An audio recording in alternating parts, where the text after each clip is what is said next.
میں آپ کو یہ بتلانا چاہتا ہوں، حکیم الاسلام حضرت مولانا قاری محمد طیب صاحب رحمۃ اللہ علیہ، جو حجت الاسلام حضرت مولانا محمد قاسم صاحب نانوتوی رحمۃ اللہ علیہ کے پوتے ہوتے ہیں، ایک عجیب مثال انہوں نے دی ہے، دھیان سے سننا میری بات کو۔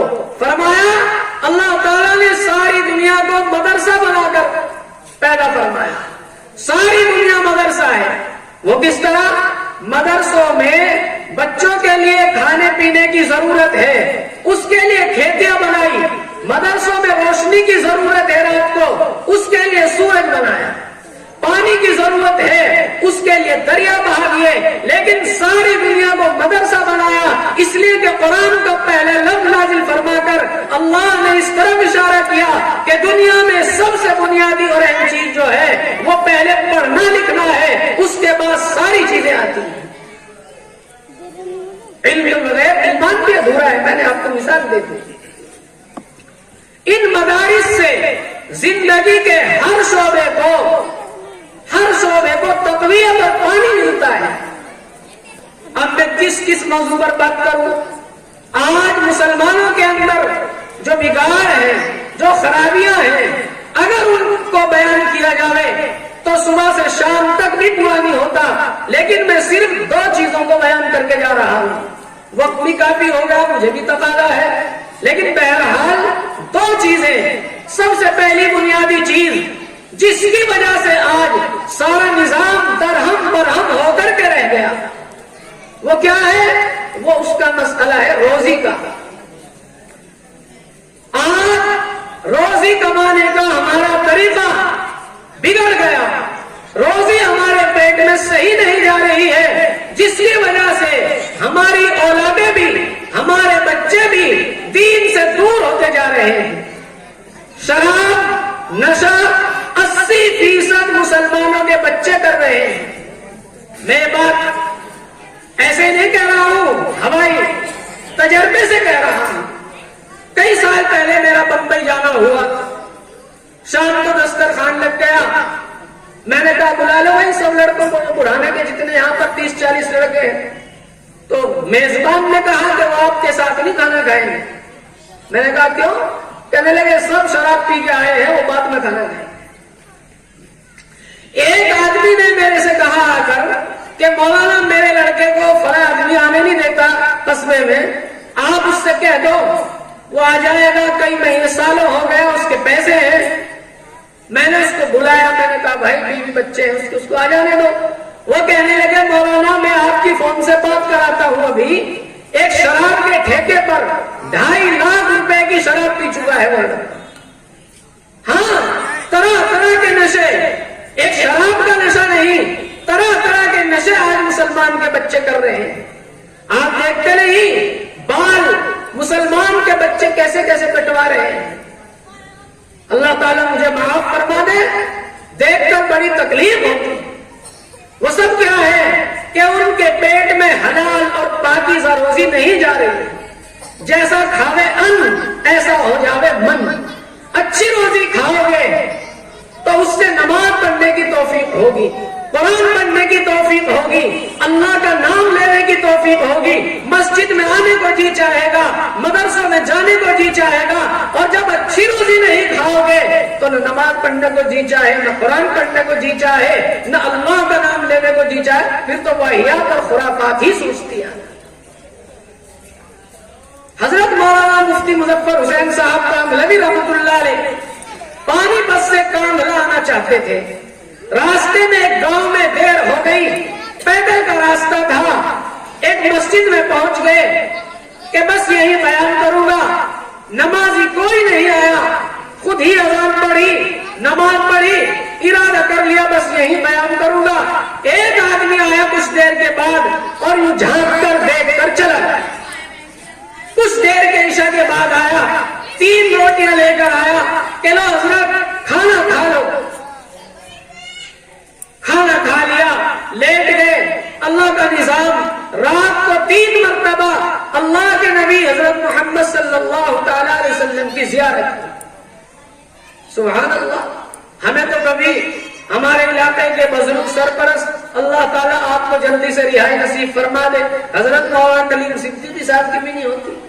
کیوں؟ جیسا کھاوے ان ایسے راتوں شیطانی خواب نظر آتے ہیں. سوچا ارے واہ کیسی مسجد میں آ گیا, یہاں تو بھائی مزے آ گئے, تو یہاں تو اور بھی مجھے ٹھہرنا چاہیے. سوچا کل پھر یہی بیان کروں گا. وہ آدمی آیا اگلے دن, 2 روٹیاں لے کر کے آیا, کھائی تو 2 مرتبہ نبی کی زیارت ہوئی. سمجھ گئے روٹیوں کا کمال ہے, مسجد کا کمال نہیں ہے. 3 کھائی تھی, 3 مرتبہ زیارت ہوئی, 2 کھائی 2 مرتبہ زیارت ہوئی. اب وہ تیسرے دن آیا اور 1 روٹی لے کر آیا اور یوں کہتا ہوا آیا کہ حضرت آپ کل یہاں پر نہ ٹھہرے بلکہ یہاں سے چلے جاؤ. آپ نے سوچا یہ تو عجیب بات ہے, مجھے تو میرا تو ارادہ تھا یہاں پر کئی روز ٹھہرنے کا. آج 1 روٹی کھائی تو 1 مرتبہ نبی کی زیارت ہوئی. آپ نے اس سے معلوم کیا آپ مجھے جانے کے لیے کیوں کہہ رہے ہیں, کیا وجہ ہے؟ میں تو چاہ رہا تھا کہ یہاں اور بیان کروں گا, نبی کی زیارت ہوتی رہے گی, میرا نفع ہوتا رہے گا. تو تب اس آدمی نے بتلایا کہ حضرت پہلے دن جو مزدوری کی تھی اس سے صرف اتنا آٹا آیا تھا جس سے 3 روٹیاں بن جائیں. میں اپنے گھر گیا, آپ کو دیکھ کر بیوی سے کہا مسجد میں تو مسافر رہنے والا کوئی میرے حصے کی 1 روٹی مجھے دے. میں اپنے حصے کی 1 روٹی لے کر چل دیا. میری بیوی نے کہا جنت تمہیں تھوڑی چاہیے, ہمیں بھی چاہیے, 1 روٹی میری بھی لے جاؤ. میرا ایک چھوٹا سا بچہ ہے, اس نے کہا ابا جی آج میں بھی فاقہ کر لوں گا, میرے حصے کی بھی لے جاؤ. تینوں آدمی ہم, میں اور میری بیوی اور میرا بچہ, ہم فاقے سے رہے اور آپ کو 3 روٹیاں لا کر دیں. اگلے دن بچے پر بھوک برداشت نہیں ہو سکی, میں نے اور میری بیوی نے دونوں نے فاقہ کیا.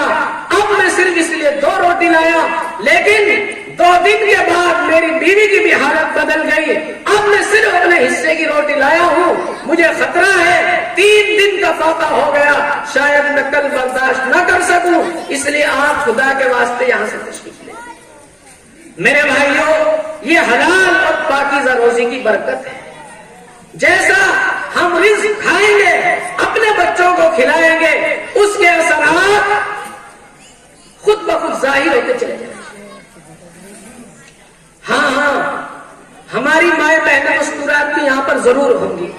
ایک بات میں ان کے تعلق سے عرض کیے دیتا ہوں, وہ بات کر رہی ہو تو برائے کرم وہ اپنی باتوں کو بند کریں. مرد حضرات یہاں پر جو بیٹھے ہیں وہ اس بات کو ذرا دھیان سے سن لیں, اپنے گھر جا کر ضرور اس بات کو. کل ہی میں پڑھ رہا تھا ایک کتاب میں, ایک بزرگ روزانہ تہجد پڑھا کرتے تھے. ان کی بیوی صرف فجر کی نماز پڑھتی تھی. اپنی بیوی سے کہنے لگے تو تہجد نہیں پڑھتی, میں روزانہ تہجد پڑھتا ہوں. وہ خاموش رہی, کچھ نہیں اس نے جواب دیا. اگلے دن صبح کو حضرت جی کی فجر کی اذان پر آنکھ کھلی, تہجد غائب ہو گئی. بیوی سے کہنے لگے آج نہ معلوم کیا ہوا, میری بھی تہجد چھوٹ گئی. تب بیوی نے بتلایا روزانہ باوضو ہو کر آٹا گوندتی تھی, آج میں نے بغیر وضو کے آٹا گوند کر آپ کو کھلایا تھا. تہجد کیسے نصیب ہوتی ہے؟ بیوی کا اہم کردار ہے مرد کی عزت پر اور مرد کی دینی حمیت اور غیرت پر. مرد کے اندر عبادات کا شوق اور عبادتوں کا اندر دائیا دین پر چلنے کا تقاضا جو پیدا ہوگا وہ بھی عورت کی زندگی سے پیدا ہوگا. عورت کے اندر جتنا دین ہوگا, جتنی پاکیزگی ہوگی, خصوصاً میں نے کتابوں کے اندر پڑھا جب بچہ حرکت کرنے لگتا ہے پیٹ کے اندر ماں کے, اس وقت کے جو حرکات عورت کی ہوتی ہیں, چاہے وہ قرآن پڑھنے کی ہو تو قرآن پڑھنے کی وہ اس کے اندر آ جاتی ہے, نماز پڑھنے کی ہوگی وہ بچے کے اندر خود بخود آ جائے گی. آپ نے نام سنا ہوگا حضرت ابو علی شاہ قلندر پانی پتی رحمت اللہ علیہ کا, بہت مشہور بزرگ گزرے ہیں پانی پت کے اندر.